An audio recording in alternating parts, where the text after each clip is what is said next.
Shalom, selamat pagi Bapak Ibu, saudara-saudara sekalian kasih di dalam Tuhan. Gimana kabar Anda pada hari ini? Selamat datang, selamat bergabung di dalam renungan-renungan singkat dari pelayanan His Pater Ministry yang saya adakan melalui pelayanan YouTube channel. Saya berdoa kiranya pelayanan ini bisa menjadi berkat bagi Bapak Ibu sekalian. Feel free untuk bisa membagikan kepada teman-teman yang lain.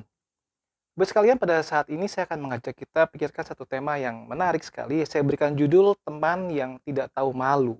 Ya, teman yang tidak tahu malu. Dalam rangkaian kita bergumul tentang doa, ya, makanya kita bergumul dengan doa. Kita membaca firman Tuhan dari Lukas pasal yang ke-11, ada 13 ayat yang mau kita bacakan pada hari ini. Mari kita sama-sama simak bagian ini. Hal berdoa. Pada suatu kali Yesus sedang berdoa di salah satu tempat. Ketika ia berhenti berdoa, berkatalah seorang dari murid-muridnya kepadanya, "Tuhan, ajarlah kami berdoa, sama seperti yang diajarkan Yohanes kepada murid-muridnya." Jawab Yesus kepada mereka, "Apabila kamu berdoa, berkatakanlah, Bapa, dikuduskanlah namamu, datanglah kerajaanmu, berikanlah kami setiap hari makanan kami yang secukupnya, ampunilah kami akan dosa kami. Sebab kami juga mengampuni setiap orang yang bersalah kepada kami, janganlah membawa kami ke dalam pencobaan." Lalu katanya kepada mereka, "Jika seorang di antara kamu pada tengah malam pergi ke rumah seorang sahabat dan berkata kepadanya, 'Saudara, pinjamkanlah kepadaku 3 roti, sebab seorang sahabatku yang sedang dalam perjalanan singgah ke rumahku. Aku tidak mempunyai apa-apa untuk dihidangkan kepadanya.' Masakan yang di dalam rumah itu akan menjawab, 'Jangan mengganggu aku, pintu sudah tertutup. Aku serta anak-anakku sudah tidur. Aku tidak dapat membangun dan memberikannya kepada saudara.' Aku berkata kepadamu, sekalipun dia tidak mau bangun dan memberikannya kepadanya, karena orang itu adalah sahabatnya. Namun karena sikapnya yang tidak malu itu, yang akan bangun juga dan memberikan kepadanya apa yang diperlukannya. Karena itu aku berkata kepadamu, mintalah maka akan diberikan kepadamu, carilah maka kamu akan mendapat, ketuklah maka pintu akan dibukakan bagimu. Nah, setiap orang yang meminta menerima, setiap orang yang mencari mendapat, dan setiap orang yang mengetuk baginya pintu dibukakan. Manakah di antara kamu yang jika anaknya minta ikan daripadanya akan memberikan ular kepada anak itu ganti ikan? Atau jika ia minta telur akan memberikan kepadanya kalajengking? Dan jika kamu yang jahat memberi pemberian yang baik kepada anak-anakmu, apalagi Bapamu yang di sorga, akan memberikan Roh Kudus kepada mereka yang meminta kepadanya. So, sekali lagi kita sudah merenungkan tema tentang doa, berbicara yang pertama saya ajak kita membahas tentang pray until you pray. Kita belajar berdoa sampai kita bisa sungguh-sungguh berdoa. Yang kedua, kita sudah merenungkan tentang listen to God in prayer. Kita mendengarkan Tuhan dalam doa kita.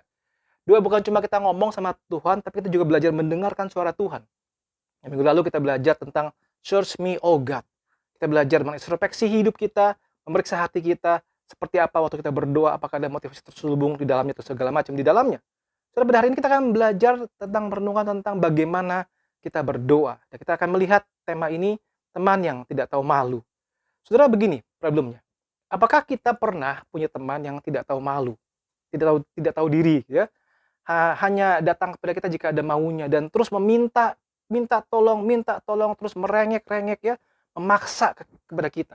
Apapun itu keperluannya, dia datang selalu dengan perasaan yang maksa atau seperti nodong. Saudara, bagaimana perasaan kita? Terganggu sekali, bukan? Males, bukan, punya teman yang seperti itu? Teman yang selalu seolah-olah tampil dengan gaya yang tidak tahu malu, begitu ya? Saudara, jangan-jangan kita pun jadi teman yang seperti itu kepada teman kita. Saudara pernah pikirkan nggak, sikap seperti itu bagaimana sikap kita berdoa? Jangan-jangan kita juga punya sikap yang tidak tahu malu di dalam berdoa atau bagaimana? Saudara, Lukas 11 ini, ayat 1-13 ini berbicara mengenai hal berdoa. Saudara perhatikan, diawali dengan permintaan para murid agar mereka diajari berdoa, ayat yang pertama. Ini mereka melihat bahwa pada guru-guru pada waktu itu, rabi-rabi pada waktu itu, mengajarkan kelompoknya, muridnya untuk berdoa. Seperti doa yang harus dihafal oleh mereka.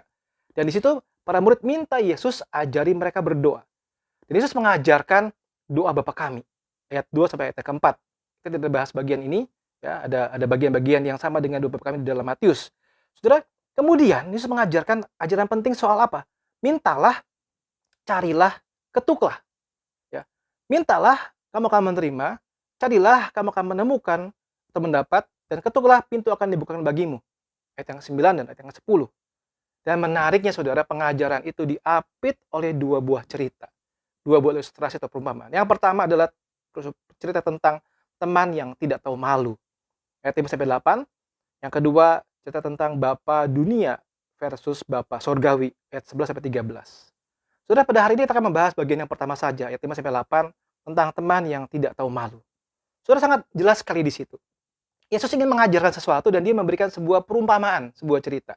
Saudara, apa yang terjadi pada waktu itu? Dikisahkan, tengah malam, seorang datang ke rumah sahabatnya, mau pinjam 3 roti, untuk apa? Untuk sahabatnya yang baru tiba dalam perjalanan, mampir ke rumahnya, sementara rumahnya tidak ada makanan. Saudara perhatikan begini konteksnya. Orang itu sahabat daripada orang yang baru datang ke rumahnya. Dan tidak bisa diduga tengah malam sampai ke rumahnya dan sebagaimana orang yang berbaik hati menyambut temannya itu, dia ingin menyediakan makanan, bukan? Minuman buat teman istirahat karena habis perjalanan jauh. Apa boleh buat ternyata roti mereka habis. Makanan mereka habis. Karena budaya waktu itu adalah mereka memasak, menyediakan makanan atau roti untuk 1 hari saja. Sehingga mereka tidak ada stok pada waktu itu. Saudara, itu konteksnya. Apakah teman itu ditolak oleh si pemilik rumah dengan alasan apa? Jangan ganggu, sudah tutup pintu, anak-anak sudah tidur. Saudara, ini menarik sekali untuk saya menemukan bahwa budaya waktu itu, rumah orang-orang Yahudi pada waktu itu adalah pada saat pagi hari, siang hari, mereka tidak tutup pintu mereka. Jika mereka tutup pintu mereka, berarti sudah malam atau mereka tidak mau diganggu. Dan rumah yang dalam konteks umum adalah rumah yang kecil, hanya maksimum 2 ruangan. Kemudian di situ ada ruang dapur, ruang yang kotor, kemudian ruang tengah, ruang tamu atau ruang tempat tidur mereka. Jadi di situ berarti seorang ayah dan ibu bersama dengan anak-anaknya, contoh ada 5 orang anak begitu ya, tidur bersama-sama dalam ruangan yang sama. Di lantai kemudian berbalik ada kain misalnya begitu ya, dan tidak jarang mereka barengan dengan ternak mereka yang mereka amankan untuk tinggal di rumah itu, di ruangan itu. Takut dicuri oleh pencuri. Sudah bayangkan begitu. Saat sudah malam hari, pintu ditutup, artinya sudah tidak mau terima tamu atau siapapun lagi, dan mereka tidur bersama-sama dalam satu ruangan. Tiba-tiba ada orang yang mengetuk pintu, saudara. Jika satu orang gerak ya, maka bisa membangunkan sisi rumah, bukan? Apalagi kalau misalnya harus buat roti, itu pasti heboh luar biasa. Betul-betul teman yang ketuk itu sangat mengganggu sekali. Saudara, saya bisa membayangkan si ayah akan ngerasa, ini siapa ya di depannya, kok nggak tahu diri tengah malam gini, ketuk pintu. Ini anakku baru tidur nih, susah kan tidurin anak, emang gampang. Kemudian ada ternakku juga, kalau ternakku bangun, mereka bersuara, seluruh rumah pasti bangun. Dan sayup-sayup terdengar suara, minta roti lagi 3. Celaka ini orang ya, luar biasa. Tapi saudara, Yesus berkata, dicatat di dalam bagian ini adalah, akhirnya orang itu bangun, bukan karena yang datang sahabatnya, tapi karena orang itu datang dengan tidak tahu malu, saudara. Dengan tidak tahu malu. Kita bandingkan dengan Lukas 18, 1-8, ada cerita tentang hakim yang tidak benar. Saya singkatkan ceritanya, teman-teman bisa lihat di sini ayatnya. Seorang hakim yang tidak takut akan Allah, kemudian janda yang selalu datang minta dibela haknya. Terus minta, sehingga akhirnya saudara, ayat keempat dikatakan begini, walaupun aku tidak takut akan Allah dan tidak menghormati seorang pun, namun karena janda ini menyusahkan aku, baiklah aku membenarkan dia, supaya jangan terus saja ia datang dan akhirnya menyerang aku. Saudara, mirip-mirip kira-kira ya, bagaimana seseorang dengan tidak jemu-jemu terus datang. Saudara, dari kisah ini saudara, apa yang bisa kita pelajari? Khususnya tentang seorang teman yang tidak tahu malu itu, saudara. Yang pertama, saudara, kita belajar dalam kaitan dengan doa. Kita datang menghadap Tuhan dengan keberanian dan kepercayaan diri. Saudara, orang itu sangat berani dan percaya diri bahwa yang saya datangi adalah teman saya. Bagaimanapun teman itu teman, sahabat saya. Dia bisa membantu, dia bisa menolong. Saudara, kita berani datang kepada Tuhan dengan keberanian dan confidence. Kenapa? Kita tahu bahwa Tuhan adalah Bapa kita di surga. Bagaimana sikap kita untuk menghadap ayah kita, untuk ingin ngobrol? Saya rasa kita santai, bukan? Ya, kita pengen diskusi sesuatu, kita tenang saja, tanpa rasa ragu atau nyaman-nyaman saja, bukan? Karena kita adalah anaknya. Kita punya relasi dengan dia sebagai ayah dan anak, sehingga kita menghadap ayah kita dengan tenang-tenang saja. Sedemikian juga dengan doa kita kepada Tuhan. Menghadap kepada Tuhan, relasi dengan Tuhan begitu baik dan intim, maka kita berani datang kepada Tuhan dengan keberanian dan confidence. Bahwa Allahku sanggup, Allahku Allah yang baik, dan Allahku adalah Bapakku yang di surga. Ini perjalanan pertama, saudara. Kita datang kepada Tuhan dengan keberanian dan confidence. Yang kedua, saudara, kita datang untuk roti. Apa yang sungguh-sungguh kita perlukan, sesuatu yang kita tidak bisa hidup tanpanya. Saudara, sahabat itu ketok pintu, minta roti, saudara. Ya, tengah malam, ingin menyajikan roti buat tamunya, sahabatnya, datang minta roti. Saudara. Artinya dia minta memang sesuatu yang dibutuhkan, bukan yang hal-hal yang lain sebagainya. Kita datang kepada Tuhan, kita berdoa kepada Tuhan, minta yang kita butuhkan, saudara. Bukan yang kita inginkan. Saudara, tidak bisa kita ketuk pintu hati Tuhan dan berkata, Tuhan, saya minta dong Tuhan mobil Mercy, Saya minta dong villa yang keren di daerah Ubud dan sebagainya, saudara. Kita berdoa, datang minta kepada Tuhan apa yang kita butuhkan. Ini sejalan dengan doa Bapa kami. Dikatakan di situ, berikanlah makanan yang secukupnya, bukan? Give us this day our daily bread. Sehari lepas sehari berdoa, minta yang kita butuhkan setiap hari, setiap hari, setiap hari. Bukan sesuatu yang kita inginkan. Karena keinginan kita tidak ada habis, tidak ada batasnya. Saudara, yang ketiga, dalam kaitan dengan doa, kita datang kepada Tuhan dengan doa untuk orang lain. Dan bukan cuma untuk kita. Saudara menarik sekali, bukan? Saudara ingat sahabat tadi ketok pintu, minta roti buat siapa? Bukan buat dirinya dan keluarganya, untuk sahabatnya yang datang, saudara. Jadi dia bela-belain tengah malam ketok pintu, malu-malu dah, pokoknya nggak tahu malu dah gitu ya, demi sahabat dia yang datang. Di sini kita melihat begini, kita bukan hanya berdoa untuk kebutuhan kita saja, kita juga berdoa untuk kebutuhan orang lain, saudara. Kita belajar mendoakan orang lain. Satu hal yang luar biasa. Di dalam Efesus yang 6, ayat 18-19 di situ, Paulus pun minta didoakan. Saudara lihat, saya tampilkan ayatnya. Dalam doamu itu, dengan permohonan tak putus-putusnya untuk segala orang kudus. Mereka, kita perlu mendoakan mereka. Mendoakan orang-orang yang membutuhkan pertolongan kita dan doa-doa kita.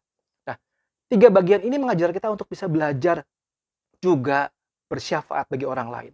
Mendoakan kebutuhan orang lain. Saudara, sebagai penutup, saudara, saya pikir-pikir begini ya. Ini seorang teman yang tidak tahu malu ini, meskipun tidak perlu kita contoh sikap tidak tahu malunya, tetapi paling tidak, saudara, waktu Tuhan Yesus menyampaikan kisah itu, dia ingin kita belajar. Dia ingin kita belajar dari sikap yang seperti itu. Sikap seperti itu di dalam kaitan dengan doa. Yang pertama, saudara, importunity, permintaan yang membosankan. Seolah-olah sikap yang begging seseorang. Ayo dong, please dong, gitu ya. Seperti anak kecil kalau meminta sesuatu kepada kita. Nah, sikap ini sikap yang perlu coba kita pikirkan untuk kita berdoa kepada Tuhan. Apakah kita datang dengan hati yang seperti itu? Tuhan, tolong Tuhan. Ayo dong Tuhan, tolong Tuhan, tolong Tuhan. Seperti itu. Yang kedua, saudara, satu buah kata yang menarik adalah fervency. Fervency itu adalah kegairahan dan semangat. Saudara, apakah kita datang menghadap Tuhan dengan kegairahan yang sungguh-sungguh dan semangat yang sungguh-sungguh di dalam setiap doa kita? Yang ketiga adalah kata konsistensi, keteguhan.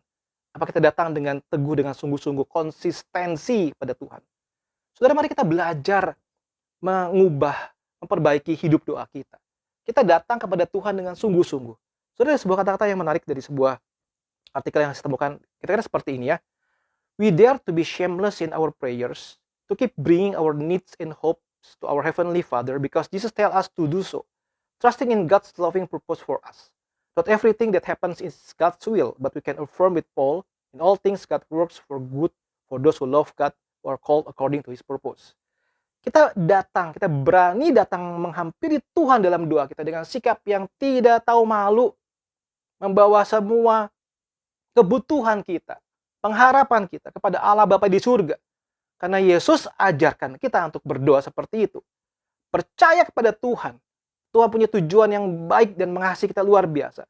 Memang tidak semua hal akan terjadi sesuai dengan kehendak Tuhan, tetapi kita percaya, sebagaimana yang Paulus katakan, bahwa Allah bekerja dalam segala hal untuk mendatangkan kebaikan bagi setiap orang yang percaya kepadanya, setiap orang yang dipanggil menurut rencananya. Terus sekali mari kita belajar berdoa seperti itu. Kita belajar berdoa melihat sekitar kita. Bukan cuma buat kita saja, kebutuhan kita, tapi belajar juga bahwa doa kita kepada Tuhan, baik buat kebutuhan kita dan juga buat orang-orang lain di sekitar kita. Saudara, setelah saya renungan ini, saya berharap kita bisa mulai pikirkan 1-2 orang sahabat kita yang membutuhkan. Mungkin secara finansial dia membutuhkan. Mungkin ada problem dalam keluarga dia membutuhkan. Mungkin anak-anaknya dia membutuhkan. Saudara, ingat mereka di dalam doa dan doakanlah mereka. Sebenarnya seorang sahabat yang tidak tahu malu menghadap Tuhan, menghadap sahabatnya, minta. Kita juga berhadapan dengan Tuhan, berdoa buat mereka, minta Tuhan boleh menolong setiap mereka. Sehingga kita menjadi seorang Kristen yang tidak egois, seorang Kristen yang sungguh-sungguh belajar berdoa dengan sungguh-sungguh dan konsisten dalam doa kita kepada Tuhan. Saudara, ingat, doakanlah mereka. Saya berdoa kiranya renungan ini menjadi berkat buat kita semua. Selamat pagi, Tuhan memberkati.